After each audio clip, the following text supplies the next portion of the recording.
This is a fairly large video and it covers a lot of topics, so this is a list of things we're going to cover. Feel free to skip through to the topic you want to see. I'm going to post timestamps on the description. So first we'll cover a review and a few tips on installing your camera. Then we'll do a quick unboxing camera of the original camera with the purple defect. I will then unbox the replacement camera that the seller sent. I will then show you the wiring diagram so that the camera only turns on when the reverse lights are on, my plan for connecting everything together, and then a few clips on how I solder it together. Once it's unsoldered, then we're going to do some testing of the wiring, make sure they're all good connections, and make sure there's continuity throughout the wiring. I will then show you how I routed the cable through my car, which is a 2007 Honda Accord. Once it was installed, I had to adjust the camera mount angle by adjusting the screws on the rear of the camera, loosening them up, and then tilting the camera down or upwards. I will then show you how I installed the engine noise filter because I was having some noise issues coming from the engine. I will then show you how I adjusted the guidelines in order to fit the width of my car as well as the camera angle. If the camera's viewed feed is not calibrated correctly, you will not be backing up straight. This camera was bought from the seller Do Honest Best, and it took around 11 hours to install. I think with all the things and tips I'm going to show you, hopefully you can install this in around 2 or 3 hours. Hello, today I'm going to be doing a quick review of this generic reverse backup camera. I'm going to tell you about some things I learned along the way, and I'm also going to show you how I installed it on my car. After looking at a lot of cameras and doing a lot of research, I finally settled on this one because it has a lot of good reviews and is very reasonably priced. When I first got this camera, the camera had a purple tint to it, so the seller was nice enough to send me a replacement camera, which was this one here. So totally upgraded second generation camera. You can see here an example of the purple tint color. This is an exaggeration, but now I've had no problems with the purple tint. It also has a button that helps you control and align the guides for your car. A link to this camera as well as the replacement camera that I got can be found in the description. I'm going to show you guys how to turn on the camera while the car is not on. First thing you want to do is put your car in parking brake. Then there's this notch next to your shifter. Use your key to press it down, and as you're pressing it down, move the shifter to reverse. Again, make sure the parking brake is on, otherwise your car will start moving. Now you can insert the key, put it in accessory mode, and you should see your camera come on.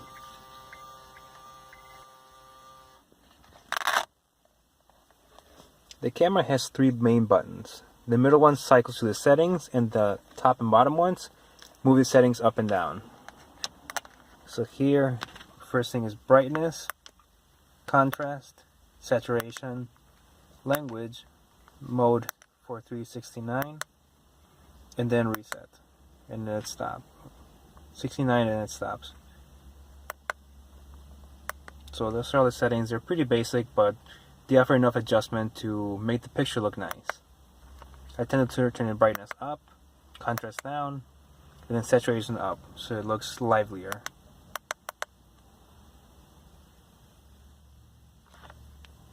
Once you're done, you can again put your shifter back in parking mode, take out the key, and then release the parking brake. Up into one of these spots over here.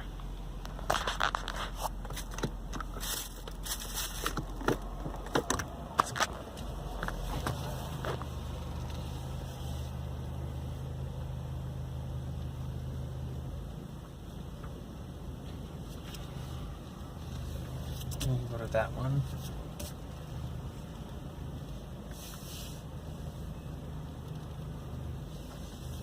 You can see the guides don't completely align. They're a little smaller.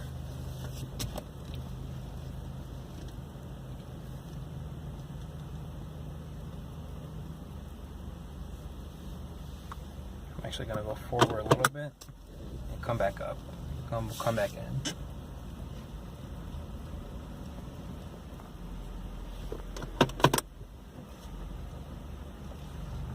So you can see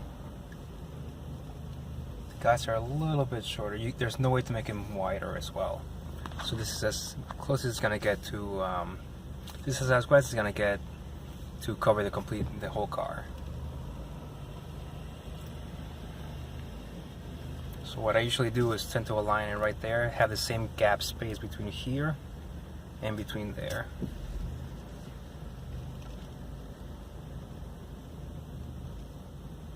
And I usually stop right when what I want to be next to just disappears. So right here, the sidewalk. Right there, it just disappeared.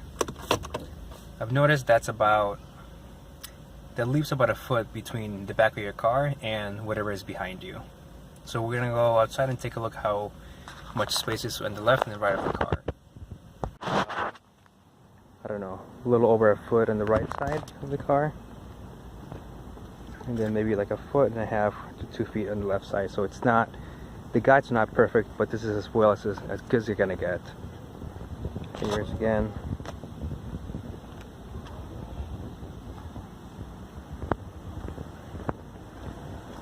And then you see in the back it's about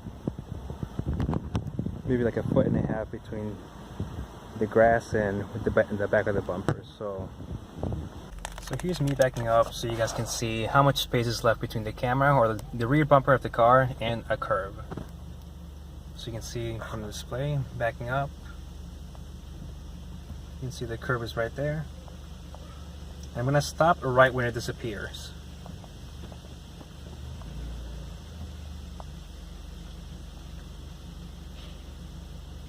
So there, it just disappeared in the bottom corner right there. So we're going to get out and take a look at how much space is between the bumper and the the curb.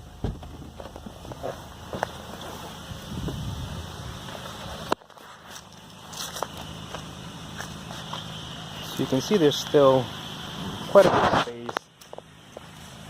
The camera has been tilted all the way down.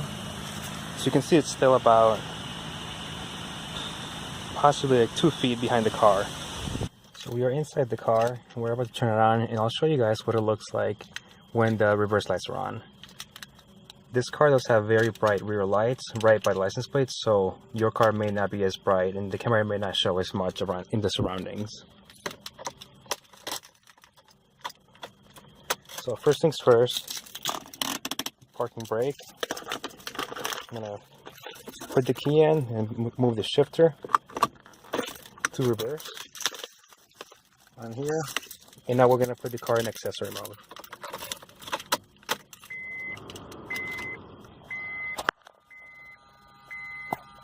See quite a bit right around the car. So even if it's a really dark alley like it is right now, you can see if I remove the camera, it's pretty dark outside. So because of the position of the taillights, you can see quite a bit behind the car. So your car may show differently, or it may not be as bright. So we're going to step outside and take a look at the rear taillights, and we'll see how the camera looks like from behind the car.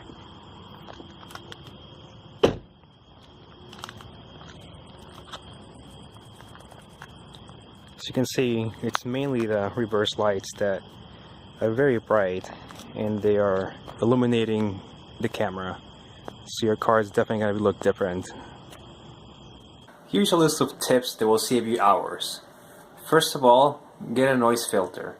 If you have an older car, you can do all the wiring together at the same time while you're next to the soldering iron and test everything together. What I had to do was wired everything, then install it in the car, and then realized there was noise, and then I had to take everything apart and rewire it and introduce the noise filter. So definitely, even if you may not need it, it's a good idea to get the noise filter. For tip number 2, make sure you do the installation in this order. This will probably save you the most amount of time, because a lot of time I spent taking things apart in order to fix something else, or taking things and moving them around just because they weren't installed in the correct order. So first thing you want to do is install the camera on the license plate. Not permanently, because the next step is to actually center it, calibrate it to the camera feed. This will ensure that your camera is centered within the vehicle and that you're backing up straight. Once the camera feed is aligned with the display of the camera, then you want to make sure you go to a parking lot, park your car as you would, and make sure the parking guides align with the yellow lines within the parking lot. You will be able to adjust the width and height and angle of the parking guides, so make sure that matches with your car. Lastly, when everything else is installed in the back of the car, you want to route the wire through to the front of the display. The reason you want to do this last is because in order to adjust the parking lights, you want to be able to see the camera monitor pretty close to you, so you can reach the button which is located in the trunk of the car by the camera, and at the same time have access to the video display so you can see how the button is affecting the parking guides. So what exactly is inside this kit? You have the instructions on how to mount the camera, the different components that it has, the location of where it can be mounted, as well as where the camera will be placed. You can also wire it for it to turn on whenever the reverse lights are on, or constantly on when the power is attached to it. What we're going to be doing is having it connect only or turn on the display only when the reverse lights are on. We have the mount for the camera, or for the display. We have the camera itself that will be attached to the license plate with the screws. We have the wire to provide power to the camera and the display. We have a second mount for the camera or the display to be on the dashboard. We have a long wire for power and for the display. Another wire for power and the actual display. This is 4.3 inches viewable area.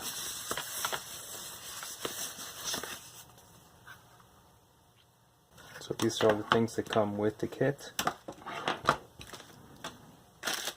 The camera, the two different mounts, and two power cables.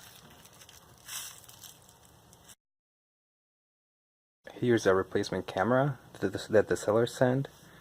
Here's the seller, do on his best. Here's what the camera looks like. It's supposed to be a better quality camera.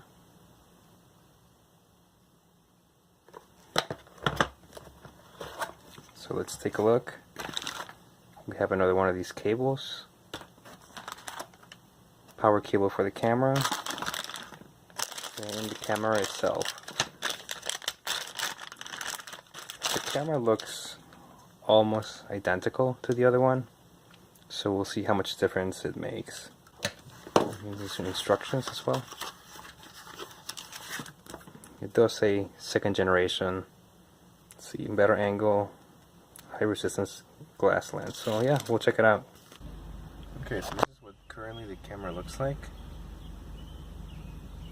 in my parents' driveway.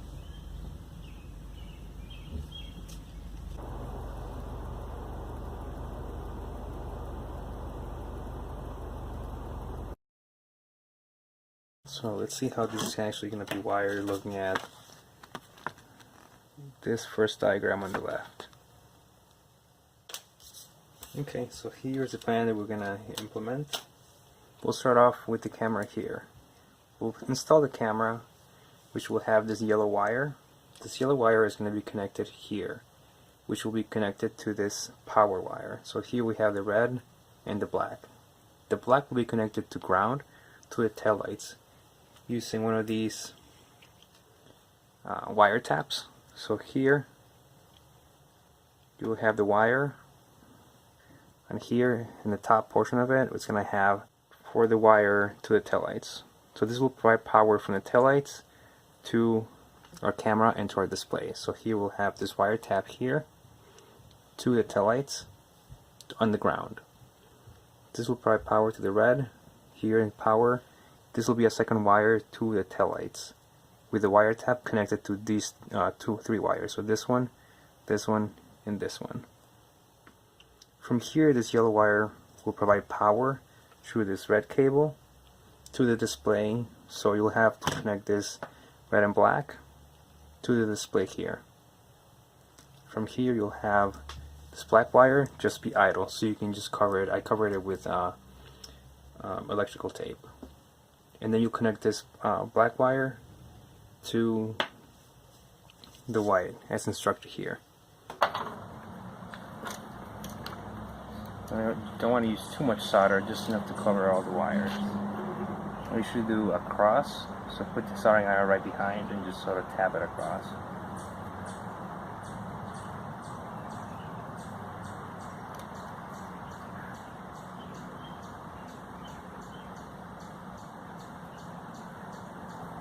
There you go, there's one connection.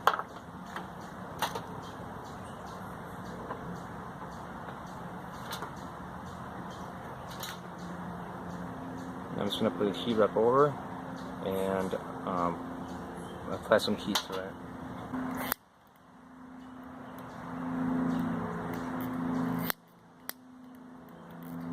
Okay, that's connection number one.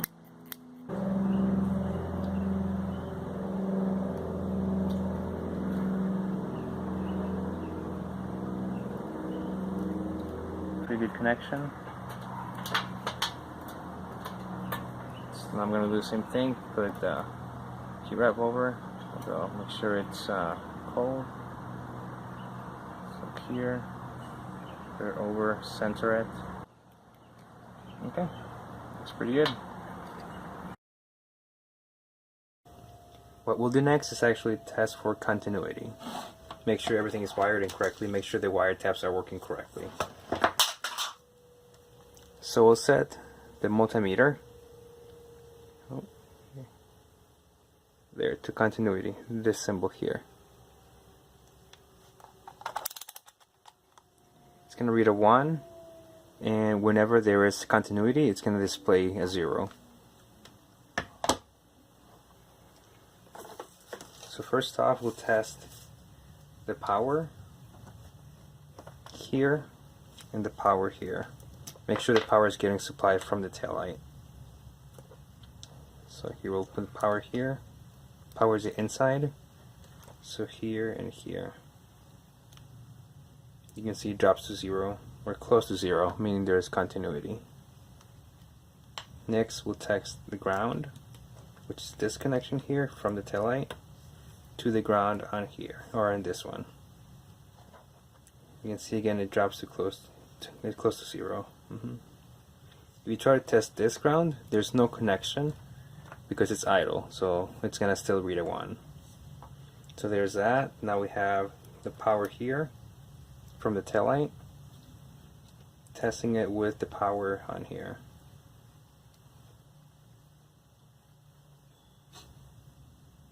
We'll make a better connection here.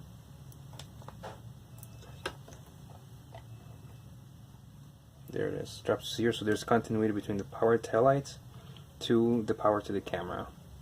And now we'll do power from the taillights to power to the display. And there it is, drops to 0, meaning, or close to 0, meaning there's continuity. So now that we have the cable and we've tested it that it's working, there's continuity, we are ready to install it.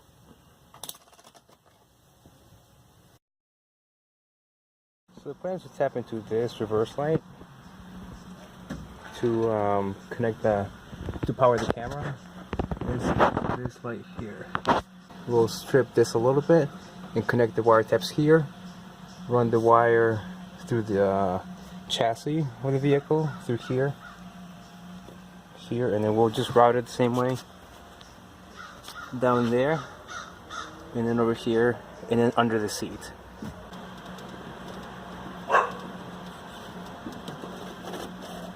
Actually, we may have enough here.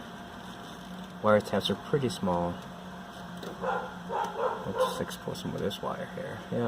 Yeah, I think that should be enough for the wire taps. So now we've exposed a bit of the wire here. So we'll have our wire taps connected here. Black to ground, green to positive.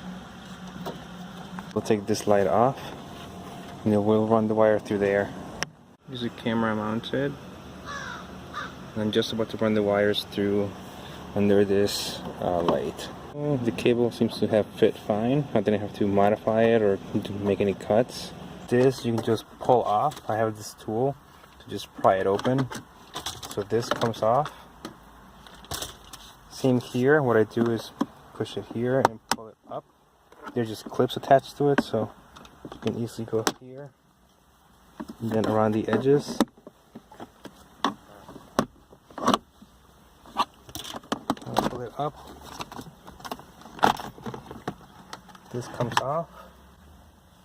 Now you can take everything out of here in the middle. So once we remove everything from the middle, you can see there are 2 screws here holding this cabinet thing, middle section in place. So we'll take this off, have access to the under the panel, and then we'll route the cable through behind the seat. You also need to remove this power from the outlet that is connected here before you can actually take care of this middle compartment. Ashtray comes off, this comes off. This one screw here, one screw there, one screw right here, and then right there. A screw, 2 under, and then you should be able to remove this here. Then we'll be able to remove the stereo. There are 2 of these screws holding the seat in place, and a couple of clips, one under here and one under the other seat. So right now I'm taking off one clip or one screw, and there's one right in between the seat belts right here. Get loose. Now we can actually route the cable through under here. I'm gonna snake it through here, over there, and then under the middle of the seat. Feeding it from here to behind here.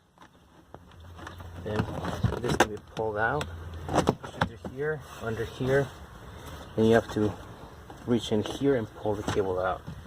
Now I can pass it from under the seat and down the middle to the front. I have the cable, I'm squeezing it through here, then I'm going to lift the seat. You're going to have the cable here, so now you can pull it and run it down the middle. Here it is, down the middle. Under here as well, and under there.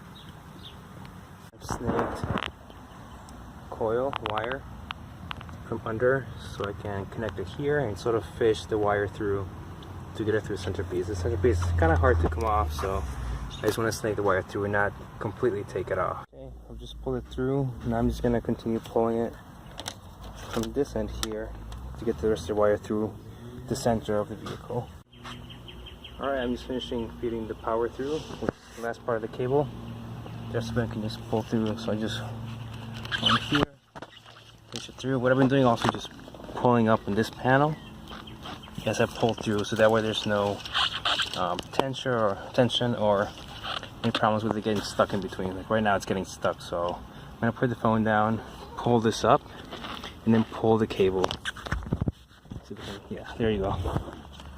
So pull it up and pull the cable. I thought I'd point out that there's the 110mm screw here only on the right side, and these are the clips that you want to take off. There's one here and there's one on the other side. So what you want to do is push the seat down and then pull on this to release the seat. Once you take off the screws here, you can just pull it straight out.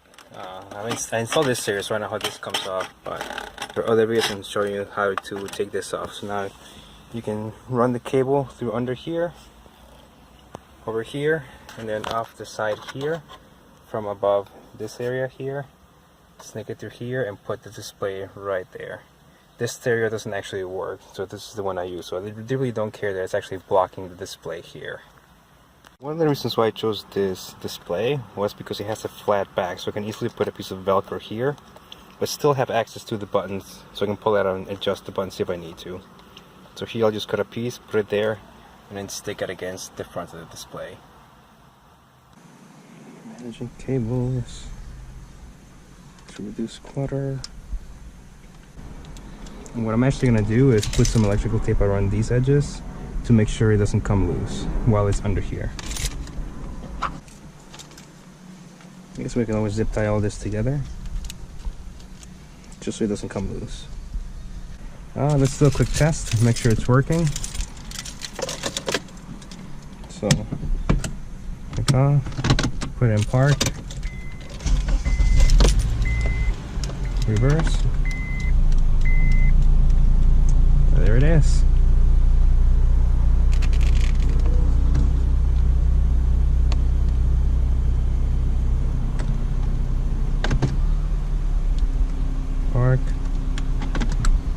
colors. There it is.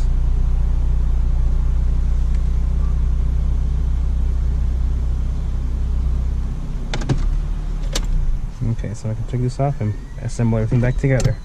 Like in the front, I've put electrical tape for these connections here, just to make sure they don't come loose. Now I'm just going to put a zip tie here and tie it all together to the chassis, and try one here as well. To adjust the camera angle, you have to loosen up these screws. The screws that came with the actual camera were very loose and they strip very easily, like these ones. So what I ended up doing is, I had these other screws, but they didn't really fit the opening, so I ended up using a Dremel, just making the holes bigger so it would fit in, securing the camera in place. That way I could adjust the angle and tighten it without actually accidentally stripping the screws.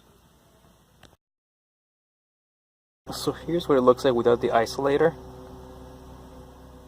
You can see there's lines, horizontal lines back and forth. It sort of flickers a little bit. Receive this mobile audio interface equipment, noise isolator. So we're gonna install it, see if it reduces the, or it removes the noise coming into the video. Here's the back of it, CSS12 high power noise filter. Also used for audio or visual equipment power lines. There it is. So the plans to, this will go to the power to the video, or to the video and the camera. This will go to the actual power to the, from the car. This will be ground to the taillight. Sorry about hand size, kind of big. Here's what I have so far for testing. So I have the noise isolator. I have a couple pigtails, just because of different gauge wire from 12 to 2220. So the wire taps weren't working. So here's what I have. Power from the taillight to the isolate. Power to a taillight to the isolator. Here's the ground, and here's the power connected to the blue on the isolator. Taillight just finished. This is to the taillight. From the isolator's ground to the ground on the camera and the display. Alright, pigtail on the power from the taillights. So lastly, here's a connection from the isolator here to the power on the camera. Isolator with the pigtails to the ground, some cable management, and lastly, we look down here. This is the one going to the power of the new camera with the isolation. See, the colors are fixed. There's no more horizontal lines, so that seems to have fixed the problem. In order to have the display close to the rear of the vehicle, so I could adjust the button for the guidelines while looking at the display, I created this cord. So I could connect the display here, this could be close to the camera, and then this would connect to a cigarette lighter. Here is the button that I have to be able to reach in order to change the settings on the camera. Then we have the cable running to there, and I've taken off the display so I can actually look at what the parking guidelines look like as I'm actually adjusting them. So here is the switch that was provided. It's just like a cigarette lighter plug. Plug it in here. This provides power through our cable that we built to the back, so we can actually look at the display while we're stuck under there, pressing the button to change the settings on the camera. Here I am adjusting the settings. This is basically what I'm doing. I'm here reaching for this, for the button on the camera. Back here I have the display, and right next to me I have the instructions. So I'm looking at this page here that talks about the different settings on the camera, the number of clicks that it needs, pressing the button back there while looking at the display to adjust the guides. Not very comfortable at all. The camera is centered. I tried adjusting the settings, and this is as far as I can get it to actually align to the parking spot, which is not very good. The camera is centered, the video feed is not really centered, which is a problem. So I'm going to have to adjust the camera, possibly drill in a hole on the mounting bracket itself in order to get the camera centered. Camera exactly where the mounting holes are, directly on here. This is the setup that I've built. Basically a measuring tape that is centered at the back of the car.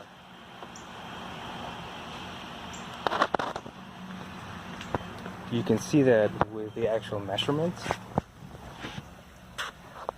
the video feed is not actually centered right here. It's actually on the side. So we actually have to calibrate it so this the measuring tape is exactly down the middle of the screen.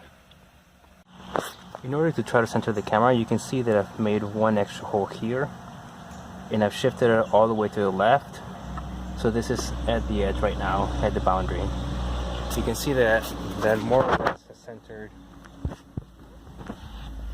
the screen.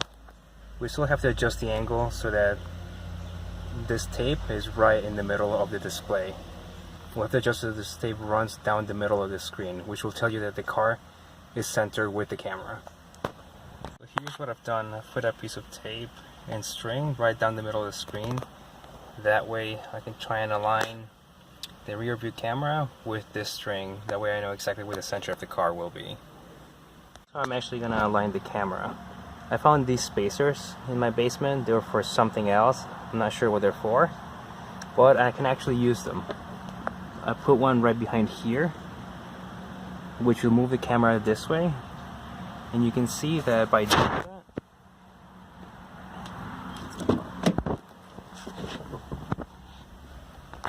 the camera, the tape, measuring tape is almost exactly where the string is, so that way I know exactly where the center of my car will be.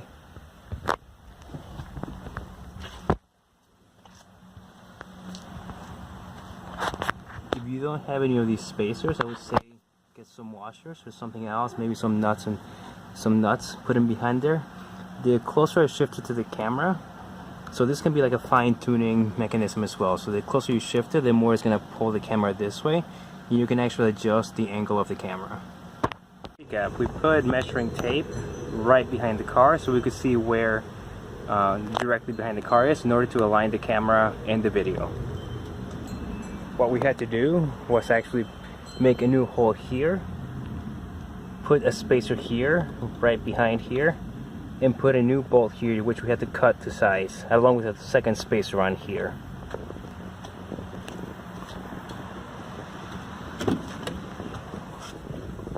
What that did was allow us to have the video feed directly in the center, so the center of the car right here, centered with the camera. So that way when we're backing up straight, the guidelines are actually correct. I'm sure that it's a problem with the camera, and you know, it's a cheap camera, so I'm sure the camera is not really aligned or, you know, calibrated or anything. I hope you found this video helpful. Thanks for watching.